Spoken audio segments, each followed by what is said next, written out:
Da, da, da, da, da, da, da, da, da, da, da, da, da, da.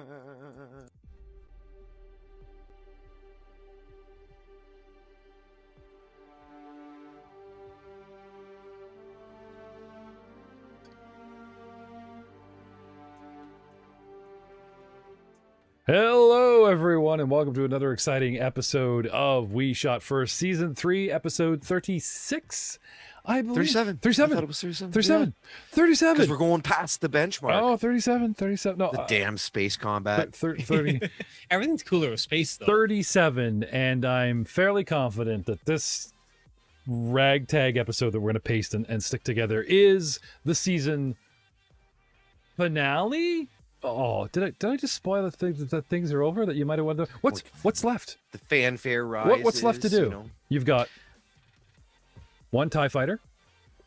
Yep. Figure out what's going on with Shackles and Izon. Yep. The Austidious Victory class. GTFO. Yes, is like a Star Destroyer still bearing down on us. Yep. And Bounty on Ramagilgar. Miguel for betraying us. Yeah, and I think so. These are objectives. This is what we'd like to do this episode, and we're tentatively calling it the season finale, but we shall see. Poser, we're going to the battle board. Yep. And Poser, you're up. What do you want to do? I am in point blank range, but they are in a dogfight, Yep. which means that I'll be taking -5 to my attack, and I definitely do not want to miss this shot. So I'm going to take a additional -5 to auto fire because I would rather hit and just chip away at them. Bigger worst comes to worst, Merrick can get the final shot. I don't need it. Spraying both targets in the dogfight. Whoops. That is a 1 to hit, which misses the reflex defense, so he takes half of 42, which I don't trust myself to do math anymore. 21. 21.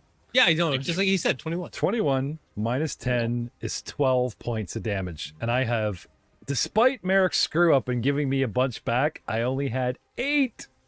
And faboom, sir! That's such a satisfying kaboom. Just out of curiosity, can we steal that tie that's blissfully spiraling? Do I a mean, like, switcheroo, so we lost. just grab R4, chuck them. I was gonna say you guys like figure it out. fly through the Z95 and Arthur debris field. Let's get that tie. Yeah. And they're like, wait, they're coming for me. Well, I mean, like we could plug him into the droid Yep. slot on one of Yeah. our ships. Okay. So this ship you've never seen.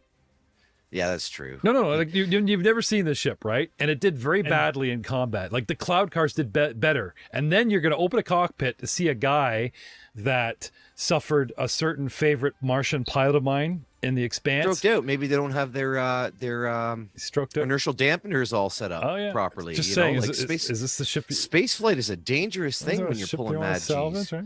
Anyway, it's kind of meta knowing that you're, but still, I mean, No, you know what? This thing definitely doesn't have a hyperspace drive on it. no, it does not. Catch up with us later, R4. Now, if you want to like pin a note to the pilot's butt going, "Hi, Draco," some bullshit like that. Sure. So you guys come out, and the Banshee goes back to hailing the shackles of Nizon. Yeah, I'll swoop around and pick up R4. If, he's not dead. If he's not dead, he'll broadcast on the comms channel. Yep. And, you guys will totally hear that. Yep. So even if he is dead, I maybe would take a little bit of time to try and scout out his droid corpse because we have a Merrick. Finally, on the side of the Banshee, they respond, and she's got it open channel. And you hear the shackles of Nizon, the medium transport, respond, "We have gained control. Thank you."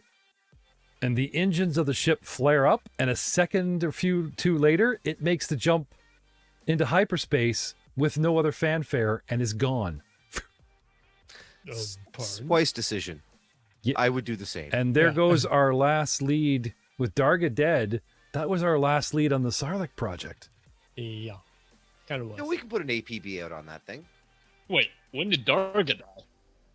Darga's dead on the Glorious Chariot. Yeah.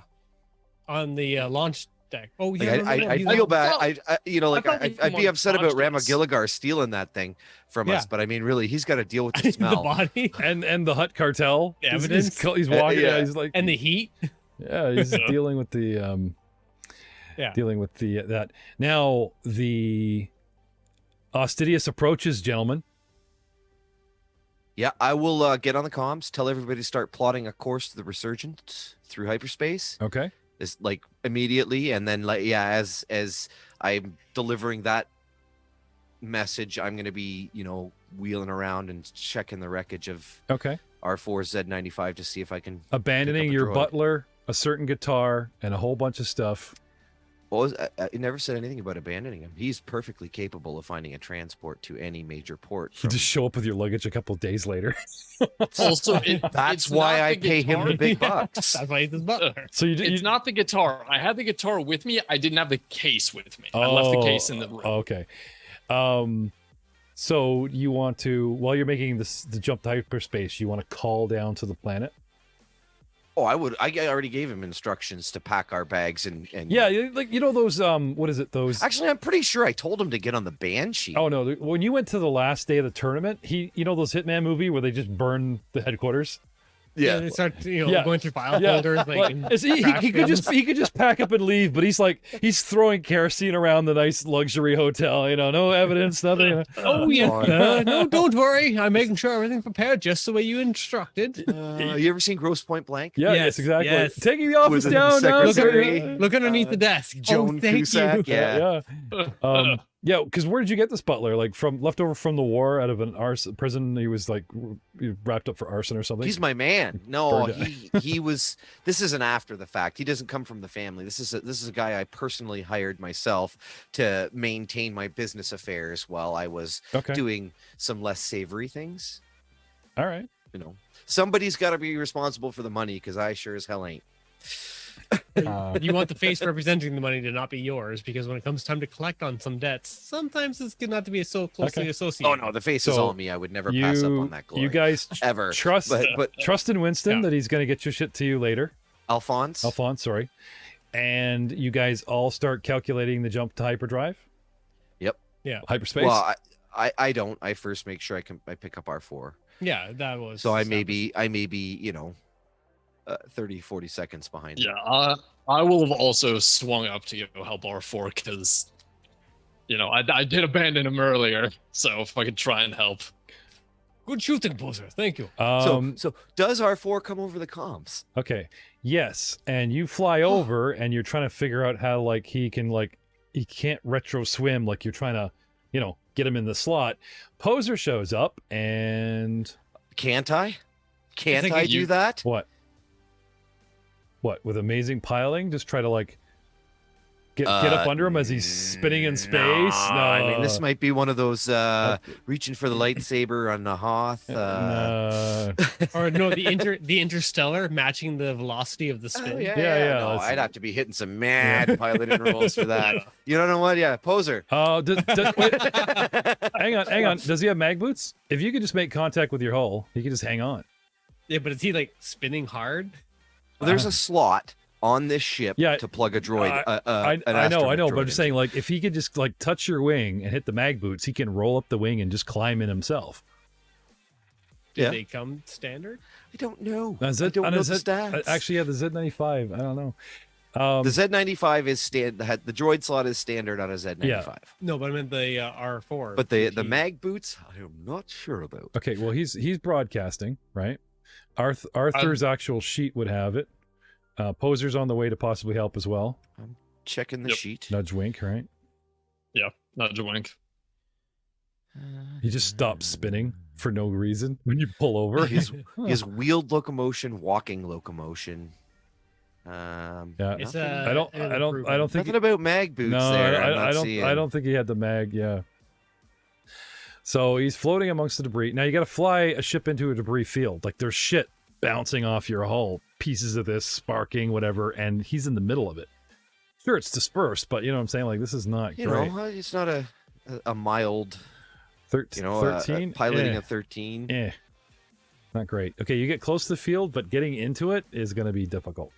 So while you're hesitating, waiting, and trying to like and again, the Astitius is closing, boys. Dun, dun, dun, dun. We do not have a lot of time for this.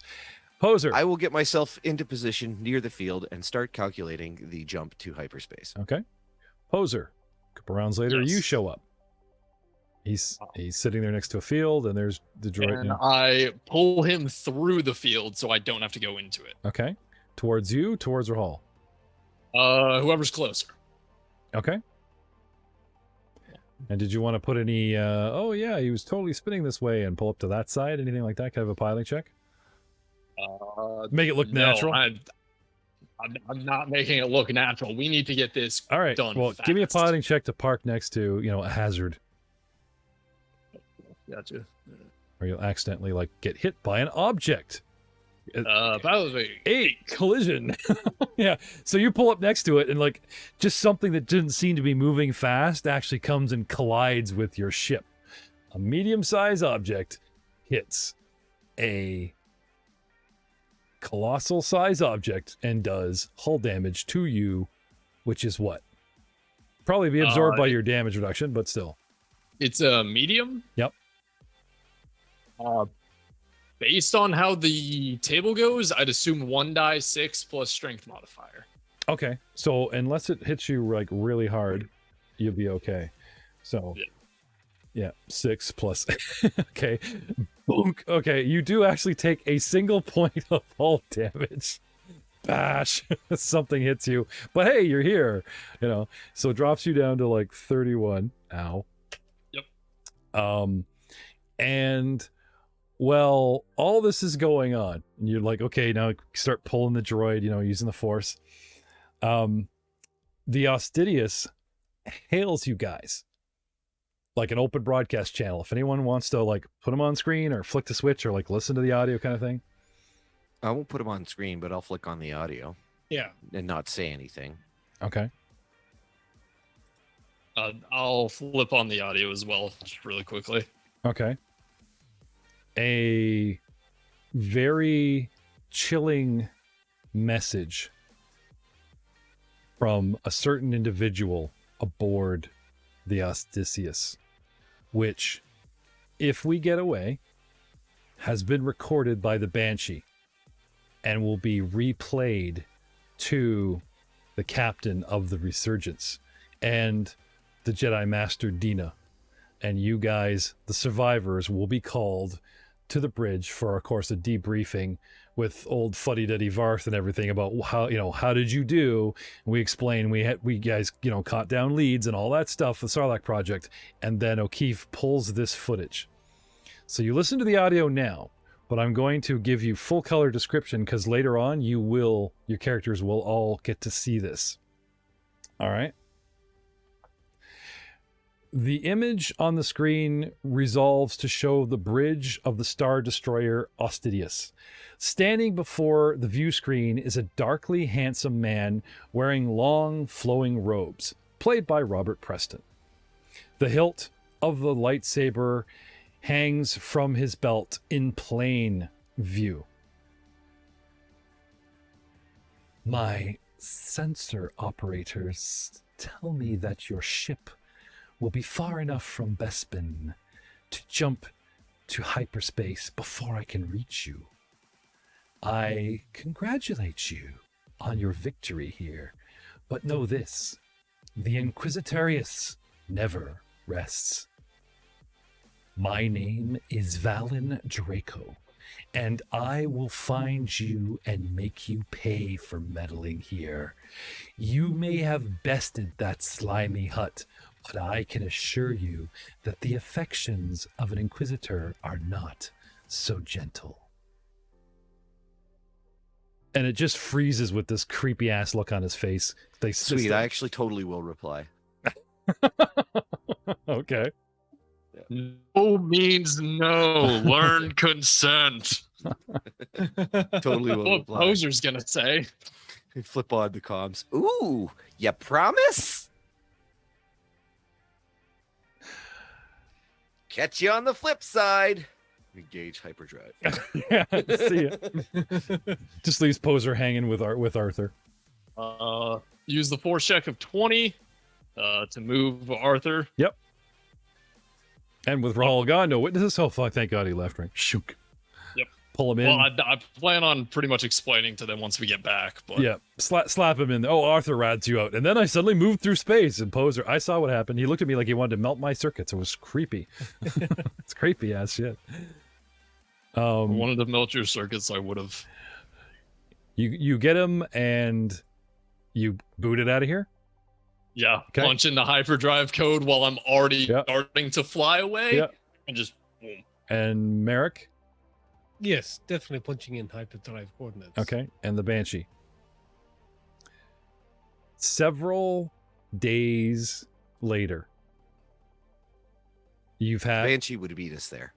the Banshee will meet you at the Resurgence, and several days later, you guys have had several days to contemplate what has happened, the events leading up, some of the revelations that has transpired between yourselves, each other, getting close to Vabesh, maybe Gilligar's obvious, inevitable, but not really unpredictable portrayal. Well, I owe Vabesh money, so I expect to hear from him at some point in time. We shall see. And finally reunited on the Resurgence.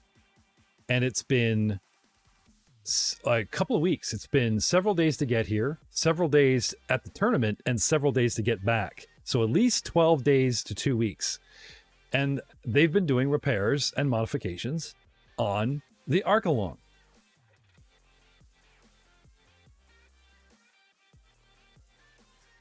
Sweet. Nice. You guys are immediately brought to a debriefing room.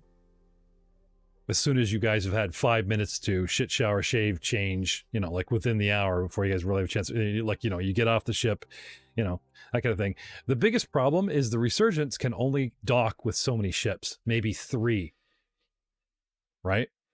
Now, we might be able to double stack. You might be able to flip the Archelon upside down and then have a Z95 stack with it. Clear the one cargo bay out on the Archelon to perform repairs one ship at a time on the Z95. No, I mean, you guys boarding the Resurgence might be a bit of a cluster because you guys there's only 3 docking rings on it. It can hold 3 Z, you know what I mean? So a bit of a shuffle, right? So the Archelon might have to disembark, and then you guys get on, and then they just put Bob the pilot in the Z95 to take it for a lap. See how she handles. Let me take it for a drive around the block, see how bad you. And then the next ship comes up, and so that the personnel you board the Resurgence, and you're substituted. Your ships are just taken into that kind of thing. It's a bit of a shuffle, but it is a relevant point for something that may come up later. A shower, shit, and shave, and a very brief reunion with Zinn, O'Keefe, what's left of Arthur, Dr. Leth, Merrick, Hoser, Rahal, and TP. Your old guy may show up later. Yeah, I'll that'll be probably the first thing I do when I get to the Resurgence and get to my quarters, is arrange travel and make sure everything's in kosher and arrange transport, rendezvous, blah blah blah. Which brings you ship to the next. Brings you to the debriefing where O'Keefe and the captain and of the Resurgence and Admiral Varth have spoken briefly, and you guys are hauled in, and she's just playing them this message, and you get to see a guy in dark red robes, and I swear, just like the last cartoon picture of the Resurgence captain looked like Nathan Fillion, this guy looks like Robert Preston. Look it up. And with the shall we say personal space violations of overtones in his message, but classy, kind of thing, overconfident. Not a bad choice. I think the artist had something in mind. Anyway, right, so take a moment before we go in any more of the story. Let's talk about what you guys actually did in leveling your character, starting with Merrick. Okay, yeah. Well, I've made a couple choices. I thought I would join the gang down this noble route. It seems to be very prolific in the monetary, so I chose a wealth talent. Wait, I thought you've been Merrick's knighted. Merry Mercenaries. You've been knighted. Someone gave you a parcel of land or a title. Yeah. I'm running my own gig now. Raul kind of influenced me, and I have Merrick's Merry Mercenaries. And they go out and do jobs and things. Yeah, well, I guess we did hint at that in the cutscene that, you know, people answer to you. And even in the last season, how you phoned up this random mercenary and she came running. Right? So it's like, yeah, I would say it's been previously discussed, but you whispering going, we got to do this. I'll explain later. Okay, I'll trust you. No, I have a band of mercenaries. I'm like, I regret this already. No. All right. Yeah, but all jokes aside, no, stay away from that noble. That it would lower my base attack bonus, and that's sacrilegious at this point. So I stayed in the soldier tree. I got a feat. You just lied to me. I thought you just said you took a level of noble. I if you will allow the soldier to take the wealth trait, we could talk something else. Sorry, no, come on. Come on. It broke my heart that I couldn't get Rick Crawford to play TP because rules is written. Some droids are playable by characters, and black and white, this droid cannot be played. So to avoid a bunch of angry emails going, well, if you've allowed this, why can't you allow that? And so anyway, getting back to the truth, Messina. The truth. You can't handle the truth. You get a bunch of fan mail going, why didn't you do that? Well, now we're disappointed in you that you're not a noble scoundrel. I have several choices that I'm going to make that if the internet has told me any truth, there's going to be fire coming after me for things that I've decided to do. As long as they're legal to the rules is they're legal. Fine. They're legal. But apparently in this game, you shouldn't wear armor. Just should not wear armor. I'm going to... Yeah. It has been said many times. I don't get it. What's wrong with armor? Yeah. Like you can mod armor. No, I agree. Your armor is so useful up until the end of till 7th. Yeah, because to make it or 10th is in my case because my reflex bonus from the heavy armor is 10. But okay, well we're talking about not what you're wearing. So let's stay on track here because no, it all ties in together. It all ties in together. This is a spider web. All right. Please continue. So anyways, the easy part that no one would ever flame me for going with, I took double attack for my next feat. Ooh, good one. I can now take a full attack action and get 2 attacks. Okay. So that's double the auto fire per turn. And the prerequisite for that was at least a +6 base attack? That is correct. Cool. But you got to take as opposed to yield timey D20 games, we just got it for free if you're a warrior. Now you got to take the feat, but still worth it. Yeah.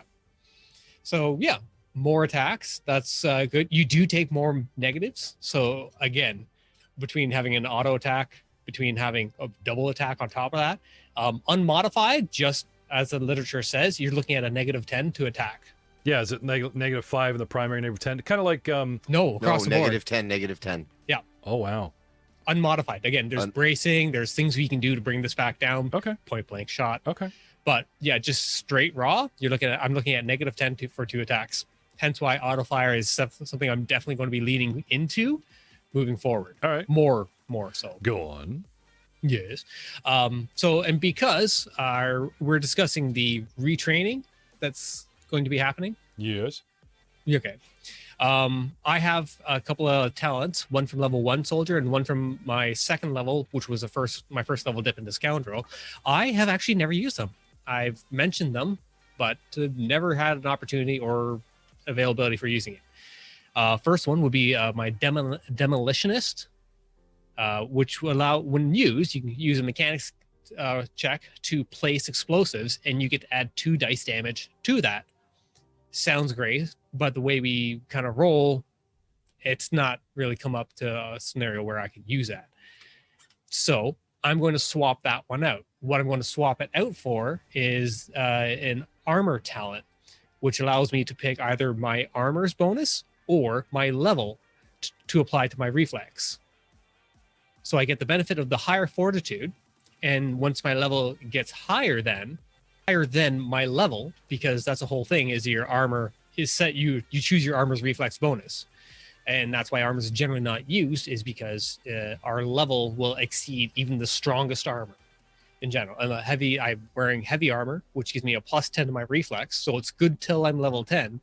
But after that, it will be subpar my level bonus. Now, the fortitude bonus is a different thing that you still get to apply, but this talent allows me to choose which one I want.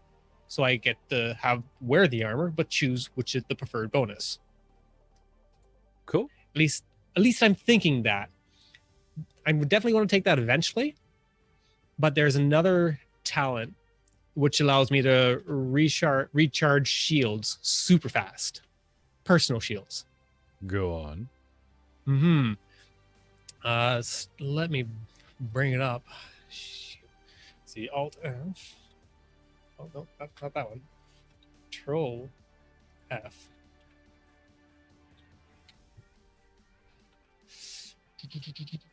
Yeah, shield expert. So it's under the armor specialist tree.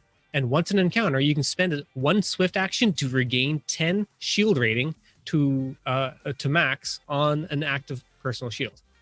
On a personal shield. Yeah, an individual, not a vehicle. A personal shield. Okay. So I'm toying between one of these two here. They will both be taken eventually. But at the moment, not yet. I'm not sure which one. So it's one of those two once I put my thumb down on it. Right on. How much is a personal shield? The personal shield that this talent gives? No, I mean, how much does a personal shield cost? Depends on which one you're using. You can get the one where it's a wrist-mounted one. It's not integrated armor or anything, and it's it's not a one-time shot, but it has 5 charges.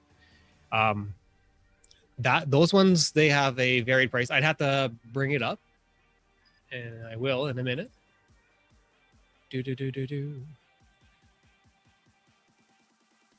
Well, moving on to your discussion, we'll look into that while you're still talking. So let them look it up. Okay. What else have you done? Okay, so and then for the scoundrel, I was going to replace that one because I have bomb thrower currently, which allows you to basically take some loose electronics and turn them into a frag grenade, which is really cool. Never use it yet again. So I was like, So I decided I'm going to replace that scoundrel talent, and I've been kind of looking around. I've been scoundreling around, and I found this one. I had it up, but I've moved my sheet. Scoundrel, here it is.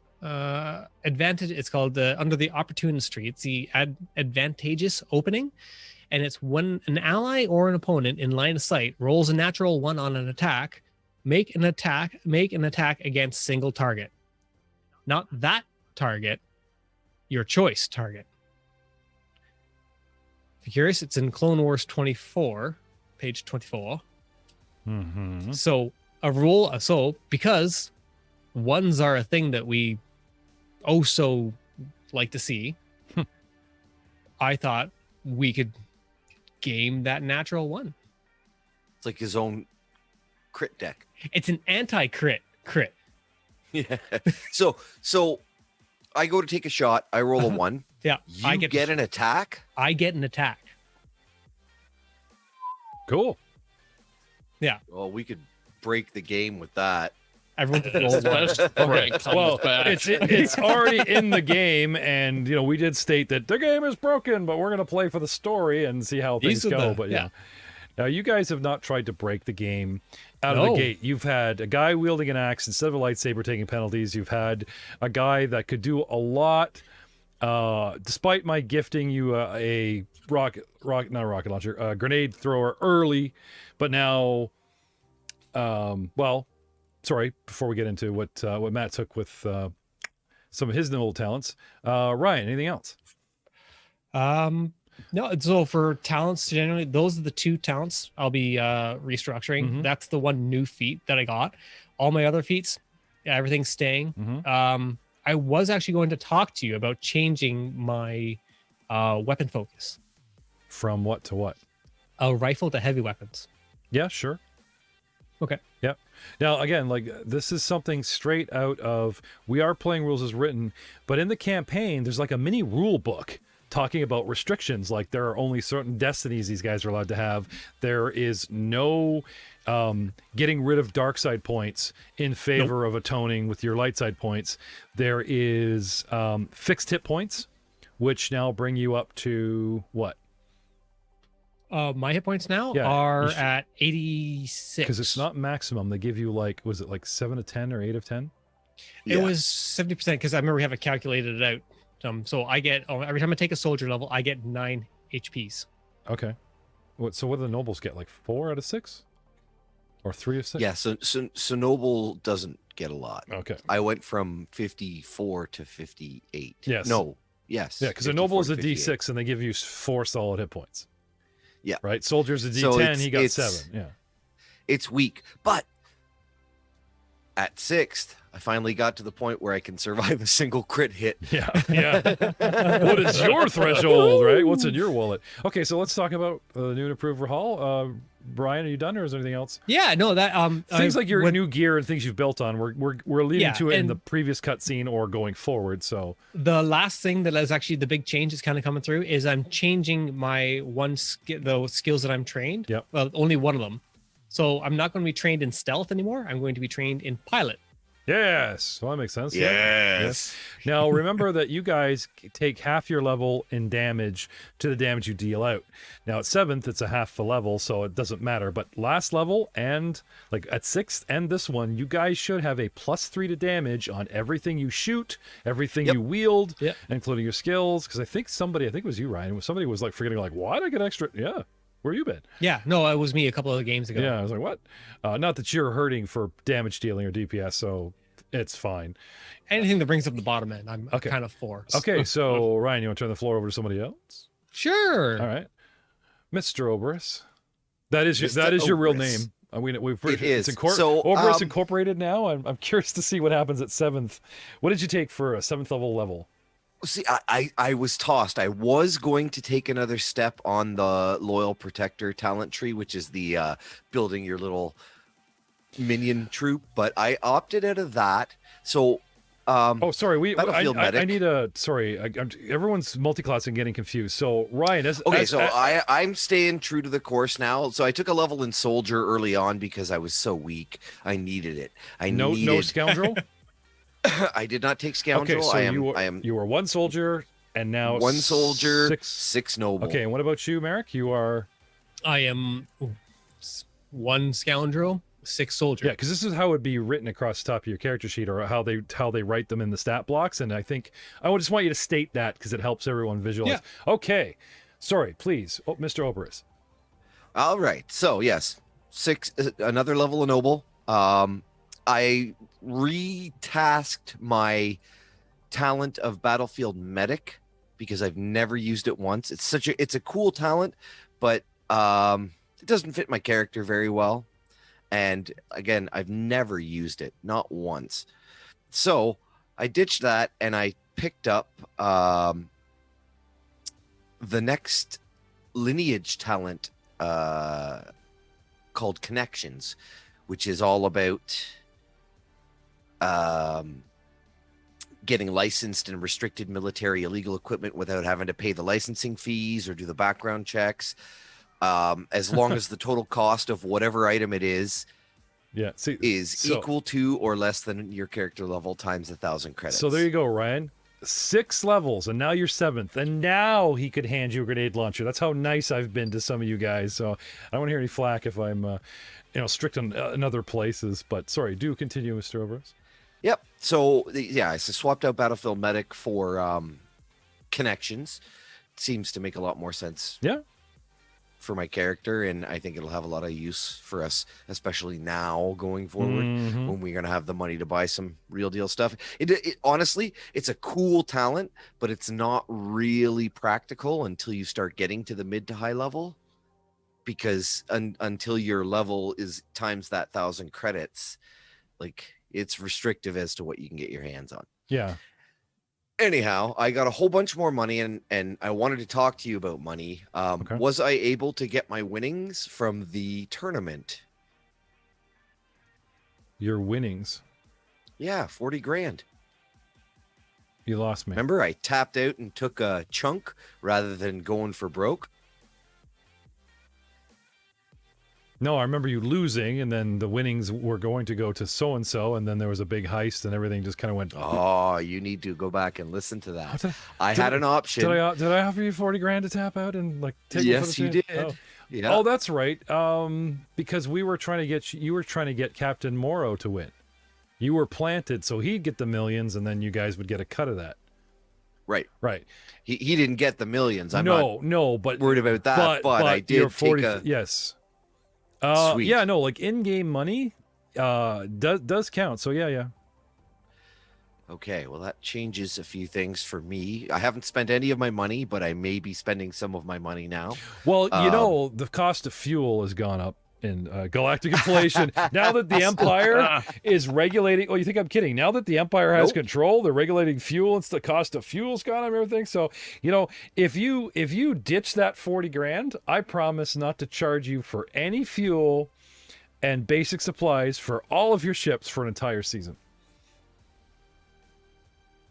The low cost of 40,000 credits. No matter where you go, no matter where you fly. Fuel and supplies would be I'm talking that expensive. It can be. If you're gonna trick out the Archelon and some Z95. If you chuck in repairs, yeah, then we got a deal. I'm talking about you guys buying Durasteel plating, fill that second hangar bay with actual everything you'd need to practically build like a chop shop in your, you know what I'm saying? Like you guys don't need to go fly and we need materials. They're in the shop. That's right. And that's exactly what I'm talking about. Yep. No, you know what? I will do that. Okay. Up until and exceeding the 40,000. Like I said, I'm not saying like you have endless supplies, but we will look into fuel. We'll look into all that stuff. You ditch the 40,000, or at least keep your 40,000. But I'm just saying that we do need to, this is something we need to look into, is like, do you guys want to buy X amount of square footage of Durasteel plating for a ship? So every time you get into a ship battle, you can actually like just land and fix it yourselves. One astromech, a Red Bull for Merrick, and then one astromech droid in 8 hours, and you're good to go. Instead of having to go from port to port to port to port. Because the Resurgence is hiding. And now, that didn't work too good for the Mandalorian, did it? No.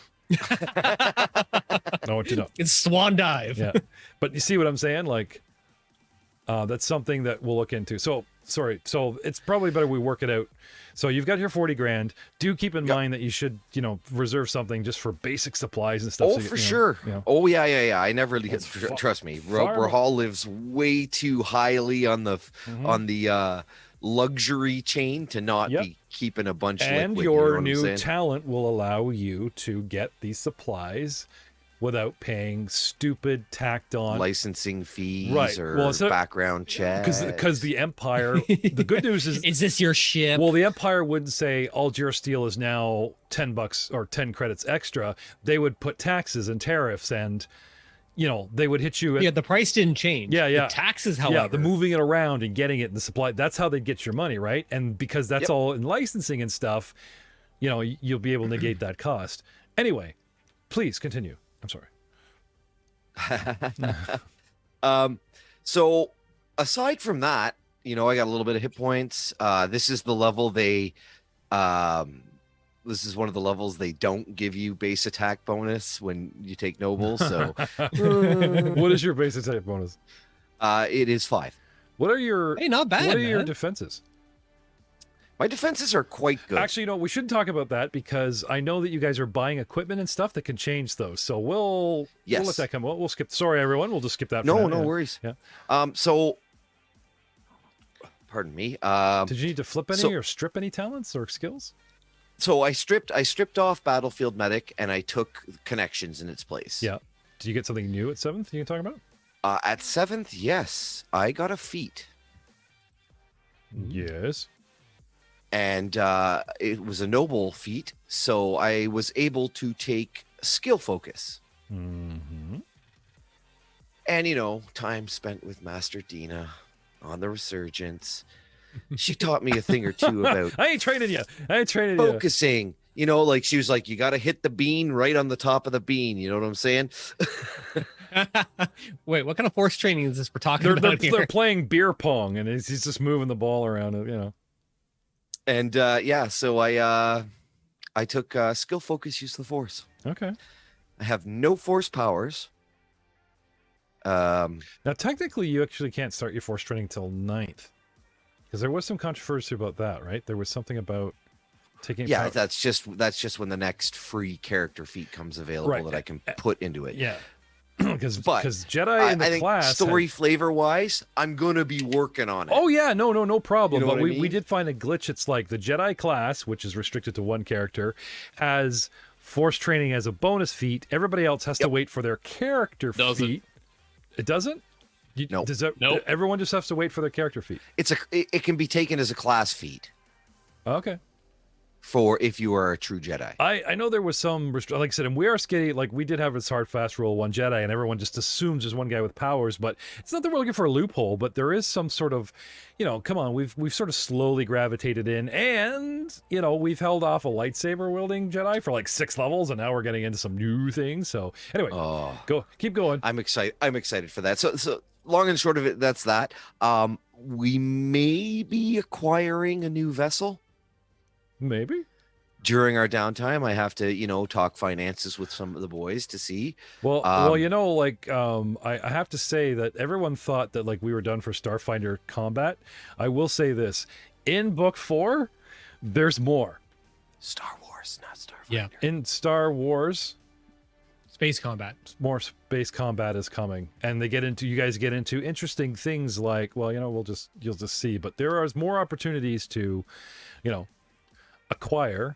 However, did you know that they talk about buying a ship in book 4? They're like, okay, and again, you guys, we went off. We're so advanced. You guys went way off on this thing. It's, wow, we should have a ship. And I'm like, look, they'll give money. you a ship. Let's go get a ship. Yeah. It's like, screw that O'Keefe broad. She got a nasty attitude. And you know the 2 ships they actually recommend? The YT 1300. Oh, don't tell Corey. Too cliche. Don't tell Corey, right? Honestly, I avoid that like the plague. I just like it's a great ship. Bang for buck. There almost is nothing better. Oh yeah, and well, there's other YTs, man. I like. It's definitely the S tier. I like the 2400 Dash Rendar ship from Shadows of the Empire, the old video game. That's a sweet ride. Yeah. And the 2000 and the 1900 is like where the fuselage is on the side. It's in the center, where the escape pod used to be. Anyway. Yep. And they actually list our ship, the GAURDIans 720. Because it's a sweet ride. Well, it just the patrons, some of the fans said something like, "Oh yeah, it's that's your go-to, no problem." And it's like I did not realize it was literally in print going, here you go. We honestly did not have this knowledge up front. It was a fluke. You were just like, look, a giant turtle, and I was like, yeah, a giant turtle. The Force was with us. Well, we actually used the GAURDIans in our home game years ago. That's true. We did. So we're like, we love this ship, right? Now remember the other ship you guys had? The one that looks like a giant walnut? Yep. With the 3... The Space Winnebago? The 3 decks that go through the center. And yep. Lone Star. Yeah, I was going to say... I've actually got deck plans for a shuttle that looks like that. And inside it looks like the back of a Winnebago. Well, so basically what I'm looking for is a vessel that the GAURDIans can dock to, the Aquarius can dock to, or the Archelon, sorry. Yeah. Can dock to, as well as having enough space to fit the Z95s. 4 Z95s. You guys just rotate. We just ask everyone's ever done a cameo. Would you mind this year, Rahal is an ex-separatist. Like I have a ton of faith and connections for getting myself hands on like battle droid crew and stuff like that. I am intimately familiar with how those operations work, having set up several in the past. Yeah, but the problem is like anything that's run by an actual crew of such or whatever is considered some leftover separatist faction, and they won't, you landed a port or whatever, and they're like, those droids are like illegal now. They would just scrap them. Oh, I never said I would buy battle droids. I mean, like I am intimately familiar with the system design and the operations of a droid operated fleet. Oh yeah, just swap the heads. Just like exactly. It's a scrap droid. I have no issue with there being a bunch of our units, bunch of astrometric droids running around booping into each other. Oh yes. Arthur gets his own. He's like, hey, boss man. He gets his squad. He gets his squad. Yep. Yeah, he's getting this the pep speech, and it'd be hilarious to see it from like two sides. One, it's all binary, beep boop, beep boop, Yeah, whoop, whoop, yeah. wow, beep boop, beep boop, But it's like don't. and translate, it's like, who wants you want to live forever? I want to live forever. Yeah. And then they send them outside to stick to the hull, and they get shot off the front of the. It's boom, boom, boom. Sorry. Anything else from Mr. Oberus in the world of leveling, talent swapping, new feats, new powers? No, that's really it. Okay. You know, I swapped out the one talent, and for my level 6 noble feat, I took skill focus, use the force. All right. So, Jay, Mr. Tamlin is coming back for season 4. Welcome back, Jay Tamlin. But let's talk about everything he's been doing. Now, we're going to do some cutscenes showing, hopefully, like, not what do you do and like play everything out, but cutscenes that we've been discussing about where you guys are going to go from this point and how you're going to spend a little bit of downtime, because you guys actually have a bit of downtime that they've given you between book 3 and book 4, and we're going to shoot some cutscenes about what you guys have been doing to grow, to show the growth. But let's talk about how you've leveled your character to 7th to keep up. Now, I know we haven't seen Jay and Dr. Leth in season 3, but we have some stuff to, you know, keep him balanced, a little bit of things that'll get him some XP or whatever. And just the fact that his schedule is panned out now, he can rejoin, you know, we're going to let him come back in at par at 7th level with the rest of you, because I said so. Dr. Leth at Dr. Fifth isn't going to entertain anyone, so suck it up, you naysayers. Jay, what do we have in store? What's brand new for Dr. Leth? Well, Dr. Leth has been reviewing back on some of the past events and ways in which things have happened going forward through the campaign up until now, as he's been slowly working through the monotony of upgrading ships and fixing materials and dealing with the people on the ships, the Resurgence. Mm-hmm. As it's been quite tedious, I suppose, but nevertheless going back over and just consolidating the various decisions and actions taken going forward. So Dr. Leth has come to the realization that as skilled as he is at medical treatment, it's been a little bit annoying to have to do it in the middle of the field, or like during combat. If he could move a little bit, just ever so slightly faster, it would make much more. He would be able to make much more use out of his skills. I got. Have you been working with surgery? Because I see Dr. Head's Leth on Merrick's body, or is that just the fisheye lens effect of your camera? Oh, he's most definitely been working with surgery. I'd ask if you gain weight, but your hand is huge on camera. Yes. It's mostly to do with the angle that I'm sitting at. Okay, all right, sorry. I had to clear that up because I don't want people to just like, poor Jay's gained so much weight in Japan. It's like, no, they don't feed you there. It's just the camera angle. Sorry, you were saying, sir. Well, he's been in such practicing so much that, in fact, he's picked up the feat surgical expertise to the point where I can do an 1-hour surgery in approximately 10 minutes-ish, give or take. Which, in and of itself, is fun, but the more useful part of it is all of the things that opens up for me to be able to do in the future. So look forward to that. Going forward as well, in reviewing many of the previous exploits of both himself and the group, reviewing, you could say reviewing footage. Yes, reviewing footage. He realized that one of the things he did incidentally back on was the water planet. What was it? Aquarius? People were calling it that. Anyways, back on that planet, when he was purchasing his XCalc computer and had to basically forge his way out of being arrested, he realized that was a rather particularly useful skill.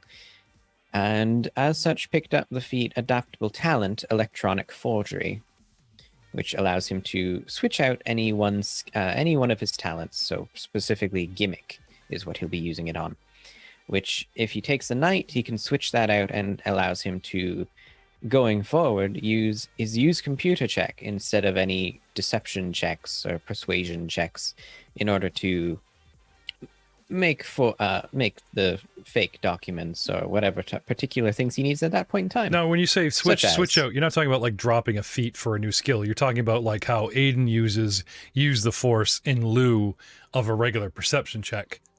You can. Oh no, I'm talking. There's a feat that the name is Adaptable Talent. I can spend one day, or like one night, so that in the next day I can switch out one of the talents I have for this very specific talent, and then I can switch back. So I can switch out. For example, with this one, I would switch out the Gimmick talent in order to temporarily gain the Electronic Forgery talent for that day. Oh, I see. So it's kind of like you're going to sacrifice a knowledge that you have. It's gone, and you spend a morning or a full day before you get access to this skill. It's a full day, a night of rest kind of thing. Oh, okay, so you spent your night cramming for the exam, and then tomorrow it's like, aha, I have this new skill. It only works for 24 hours, but put me in front of the documents, I can forge them. Yes. And then it falls back automatically. I do believe that's the way it was worded. Oh, that's very cool. That's very cool, considering all the purchases and building of, shall we say, ships, armor, and other. Oh, I don't want to let too much out of the bag. Sorry, you were saying, sir? Oh, I was indeed saying along those lines as well. So going forward, in order to obtain this, I actually did lean more towards my degrees and my training from university, and certainly built on those. So I felt that I was very much focusing in on what made Dr. Less to begin with. And as such, I gained one final talent, which was a noble talent, specifically the exceptional skill talent. Now, whenever I roll a treat injury check, if the result is anywhere from 2 to 7, it is automatically considered an 8. Oh. Which means I cannot not successfully treat someone. Unless I roll a natural 1. Cool. Very cool. Mm-hmm. Now, last time we heard from you were 5th, so you're actually talking about 2 levels of gain. I am, yes. Okay. So if I could have Mr. Tamlin, sorry, Dr. Leth, just to be clear in layman's terms, could you give me a breakdown of the jump to 6th, what it gave you basically does it give you base attack? Yes, took one more level of noble for 6th, okay, which gave me a base attack bonus of +4 at the time, and it gave me a. So that jumps up by 1. You get a +1. It becomes 4. You're saying? Yes. Okay. Then I also gained a feat for my character level, which is where I picked adaptable talent. Okay. And a trait, which is where I picked up exceptional skill treat injury. And then the next level was a talent, because you get a bonus. Yes. There's bonus feats, talents, and character feats. Yes. Okay. A 3rd level noble gets. It's a talent, correct? Not a feat? I'd have to look it up. I'm actually just showing your character sheet here because I realized something I should have been doing from the get-go is just showing off the sheets in Roll20 here, having a look at you. But sorry, keep going. Either way, I took 2 levels in noble. So at the time, and in those 2 levels, I obtained 1 noble talent and 1 noble feat. Okay. The noble feat I chose was surgical expertise. And the noble talent I chose was exceptional skill off of the skill supremacy talent tree, I believe. Okay. Which both levels upped my BAB by +1. So I went from +3 BAB to +5. again, all of those reviewing combat footage and training, and I gained a total of 10 additional hit points for a total of 52. Awesome. I do believe I technically have 7 force points, though. Yeah, well, you would, it would reset every level. Now, you haven't used any, but we're going to possibly use a bunch. And like I said, I got something special planned for you and some alien software, but we'll get to that a little bit later in the 4th season.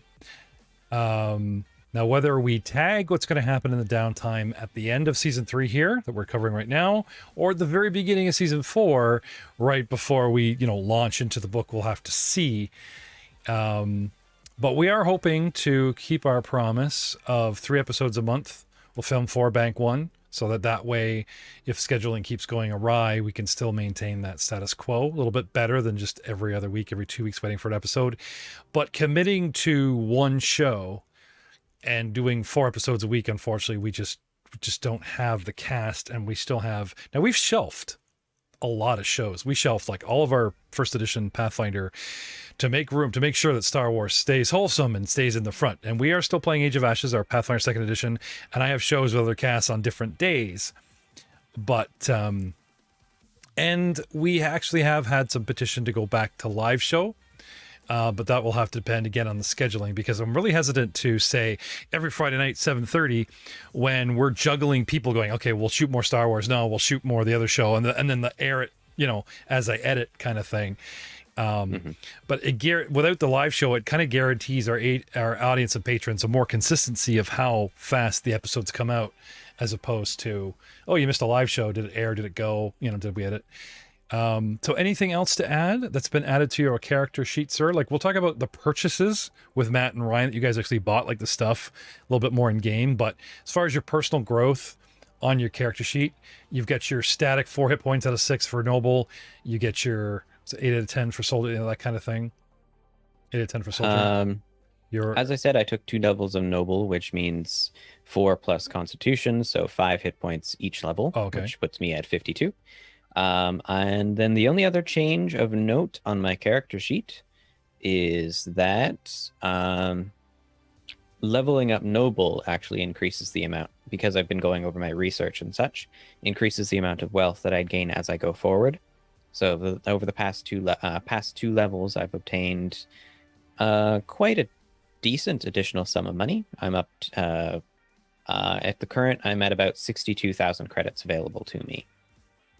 Okay. Now we'll see how much of that lasts going forward after the bulk purchases we're going to be making. Ship mods and the Messina mods. The what were they calling it? The Merrick mobile Gundam suit. The Merrick mobile Gundam. There's a lot of talk about modifying Merrick, and he's gonna soak you and Rahal for a lot of cash. But we'll see. Ship's got to come first, right? And of course, the research.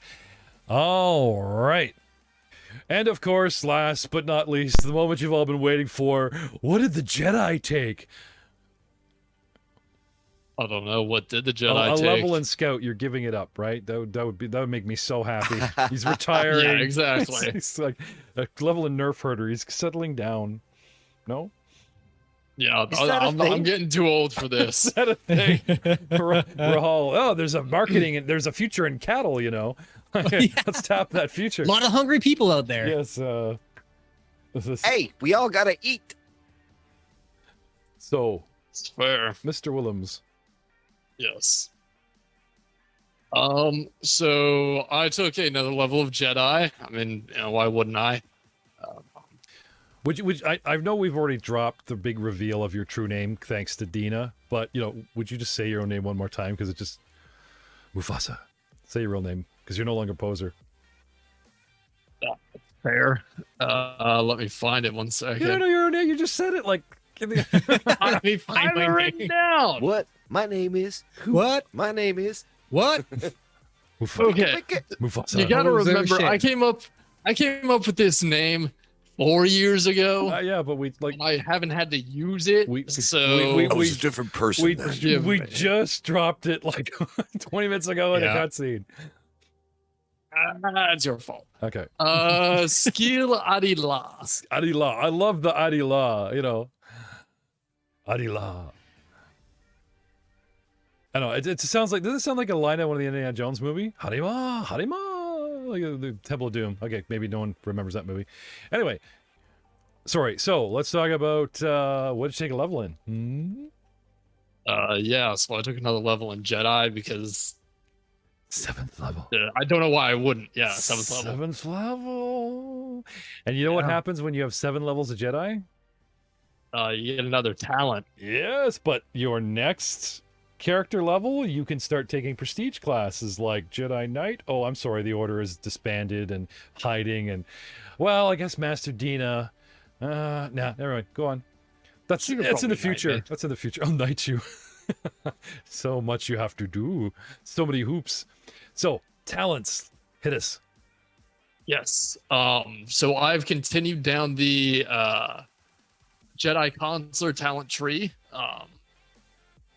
I picked up the Master Negotiator talent, which, if I successfully use the Adept Negotiator talent, see above, the target moves an additional -1 step along the condition track, -2 steps total.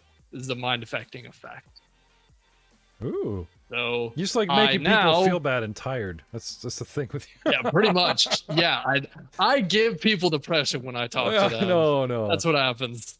It's just like a mental effect that's just an area around you. So fits your character though, man. So the emo Jedi, oh bother. I like it because like no one thinks of a young consular. You know, it's like, oh no, Sentinel hunts darkies, and then there's like the Guardian, like Obi-Wan is like, yes, I'm the light cell willing knight, and then when you're older, to master, they think, oh, consular, master. I am actually impressed that you're trying to dig into this wiser future self early and learn this sort of. I wouldn't say non-violent, considering how many brain hemorrhages and aneurysms you've given in your day, but no, it's the way of temperance. The way of temperance. Never let them see you bleed out, make them bleed out their eyes, right? Anyway, please go on. I just think it's cool. I do. Yeah, no, I completely agree. But yeah, so that's my 7th level talent. I did swap 1 force power. No, because I have never used it outside of a singular cutscene where it was forced upon me. Ha ha. Oh, sorry. Was that? Oh, I thought it was on purpose. One was actually unintended. I thought it was on purpose. All right, sorry. Those are the best ones. Yeah, so I am swapping out far-seeing, as we only used it in the episode with... I think I begged you for that somewhere in Book 2. I was like, dude, you gotta take this. And then we shot the poser Christmas special. Yeah. Like, well, no, I took it level 1. Oh, did you? I've had it since first level. It's just never really come into play. Yeah. We're not very contemplative. That's fine. That's fine. Well, yeah, we would all been like, okay, little kid, let's, whatever you think is going to happen is probably not going to happen. Yeah. Yeah. Okay. Yeah, so I'm swapping. Oh, you know what? We did use it because in the Christmas special, you saw yourself on your deathbed with Leth. It was a cutscene. Like, you haven't used it in game, but I was alluding to that talent. Anyway, it's fine. It's gone now. I'm aware of that. Oh, we okay. also heavily alluded to that with the Felucian. Yeah. You know. Yeah, you haven't thrown a lot of Goku balls in your day here since you well, they hurt. I don't think you want to wish that on anybody, I'm sure. No, just brain aneurysms, because those are clearly much more comfortable. No, but natural. Go to sleep. Well, this isn't working out the way it's supposed to. Yeah, but you were hiding as poser, like throwing around balls of energy, kind of outs you as something other than Yeah. Anyway, I just have this envision now. Imagine the poser's like, it's painless. Just go to sleep. Go to sleep. As like blood pours out of their face orifices. Go down it's natural. Go down the condition track and go to sleep. Why do you think he only used it on stormtroopers so he doesn't have to see the bloody mess that drifts down the face? That's Jedi denial. Oh. Actually, he knows if he starts popping blood out of a regular dude, I'd have the guy look him in the face and like start him reveling in the power of the yeah. Okay. The first tweak force is he always hits their comm, so all of a sudden they're mute to the outside world. Yeah, you need a jamming scanner. Sorry, please continue. This is good stuff. Good stuff, Jedi. What else you got for us? Yeah, so I replaced far seeing with force stun because I feel like that kind of plays into my character. Oh, what's that do? niche. So I compare my use the force check against their a target's fortitude defense. If I equal or exceed it, they move -1 step down the condition track. And for every 5 points which I exceed it, they move an additional 1 step along the condition track. So at least if you get a really good roll, we're not down to that endless nitpicking of onesie twosie. You could like shunt him down, boom, boom, 2 shots, and he's out. Yeah, cool. Like if I roll hot enough on this, use a force point, and then second standard action of Adept Negotiator, I can drop a person out of a fight in 2 turns. That's if I do well enough. That's cool, depending on his fort save. But yeah, no, that's cool. Oh yeah, absolutely. I mean, use it against someone like Darga, who's a big guy. Big brain. Not gonna be as well. Oh, there is no more Darga. It's Draco now. The guy actually, Valen Draco is our new, now there's a face and a name behind that willy feeling I've been feeding you every time you got to a calm first and heard the Astidius, the Astidius, Mufasa. Yeah. Go on. What's your for us? Do you want me to talk about the lightsaber design? Well, we talked about crystals and stuff and the cutscene allude to whatever. What about the actual, like, the numbers behind this? You went all the way to Homeworld, and found a... Yeah. But then things changed, but you did eventually, with a couple shenanigans, get one. Yep. So the crystal is the Kasha crystal again. And it gives... So normally, most crystals will give a +1 on attack rolls. Okay. What? And that bonus only applies to the Jedi using a lightsaber they have built. Okay. Yeah, so here I've got the map up here, like Syria, just to show again how he went way, way to the other side of the galaxy. So you were talking about the crystal and? Yes. So the crystal gives a +2 on will defense.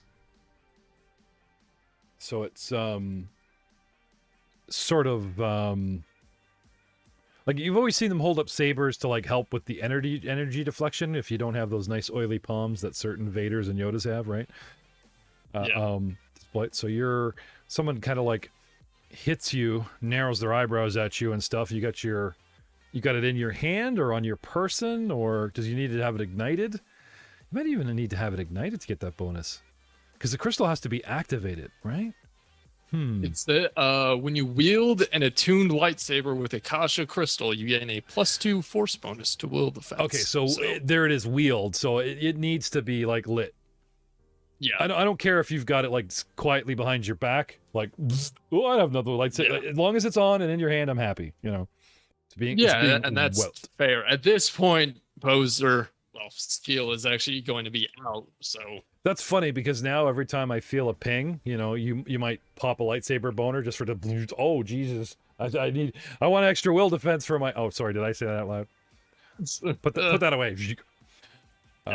Cool. What else we got? And then the other part is the actual shape of the handle, and the type of lightsaber it is. Which I actually decided to go with a long handle. Oh, kind of like a Darth Maul kind of thing. Only without it being double. Yeah. So it's more of, it's not quite like a force pike or a lightsaber pike, but it's more of like a quarterstaff with a lightsaber on the end of it, and you can actually use it as a double weapon. And treat the blunt end to do like a die 6 point of damage. But you have to have the long half form feat from Jedi Academy Training Manual. So you've made an extra long lightsaber hilt. Yeah. And there's an attachment, which is like this staff kind of thing, or just it itself is so solidly built, it's like 3 or 4 feet long and... Yeah, it's 3 to 4 feet long. I don't actually know the material. Whatever most lightsabers are made out of, and you can actually spin it on fulcrums around the body, like arms, shoulders, other joints. Cool. And so it's spinning around. So the statistical bonus of it is you can forego doubling the strength bonus to damage when you two-hand it, and increase the base damage to 2d10. So instead of 2d8 and getting your plus to strength, but do you need to have a strength bonus, which you do not? I have a slight strength bonus. Okay. I have a minor strength bonus. So normally if I was two-handing a regular lightsaber, I'd be doing 2d8 plus 5. But if I was wielding the dual or the long-hilted lightsaber, it'd be 2d10 plus 4. So I'd be losing 1 point of guaranteed damage for... What's the last plus from? 3 from your level, because you're at 6. And then 7, you need 8 to get 4. Right? Because every 2 levels you take half your level, right? It's got to be... Right, so plus 3, and then 1 for strength, and 2 if I'm two-handing. Okay. Because strength to damage just gets straight doubled. It's not like 1.5. Oh, okay. But you can swap it for better dice. Yes. Okay. Which is what I'm doing. Yeah, no, cool. Because, again, my strength isn't great, so having better base damage, I think, is more efficient. Well, that's cool, because not only does it play into the theme of, like, you want a long half to kind of match your long head. Yeah. The image of a guy that has sort of a lopsided stick with the glowing blade that, you know, you'd expect him to grab it in the middle, but you kind of don't. You're using the solid end to, like, pivot around your body, and no, that's cool. Very, very cool. And of course, your warrior class, so your base attack is actually probably the best. Yes, I'm at +7 at the moment. Yeah, there it is. And you get the 7 hit points. We're not going to talk about defenses because of things that are coming up. And did I miss anything? Feats? New powers? I think that's it. I didn't get any bonus feats or anything like that. So okay, just a talent, no bonus feats, and yeah, just the talent and building the lightsaber. All right. So, well, now I guess that's all the time we have for this episode. This has been episode 37 of season 3. Is there going to be an episode 38 to bridge the gap, or are we just going to call it season 4, episode 1? Stay tuned next time to find out. Good night, everybody. Thanks for listening, and a very special shout out to our patrons who make this possible. Doug Baldwin, Matt Kenny, Jackson Harris, Groove Lord, whoever you are and wherever you are. Matt Witt, Corey Chazon, Alan J. Cooper, Coop himself, Dan Versluis, Ezekiel First, Samantha Curl, Rob Hammond, and of course, Frank Hamilton. If you'd like to be a patron and help out the show and our channel, because we have several shows, not just Star Wars, check us out at www.patreon.com/rollmongers. You can check out all our material in video or audio following the links around at www.rollmongers.com. From there, you can find our Twitch channel for live shows, you can find our YouTube channel, and you can find several sources of audio. We are on Spotify, we are on iHeartRadio, we are on Apple Tunes, we're everywhere. We're out there because that's pretty much how we're spending your money. The hosting fees to put us on a mass media, plus all the subscription fees for Roll20, supplemented by some support from Fantasy Grounds that has given us some free books, but the fees for there is a lot of money involved in podcasting, and we have foot the bill. You'll actually notice that half of our patrons are actually cast members helping out myself, but there's always more. We feel we can always do a little more with your help. And even if you can't, because hard times, we appreciate you watching. We really appreciate you listening. And we'll see you next time on Star Wars Saga Edition, Dawn of Defiance. We shot first.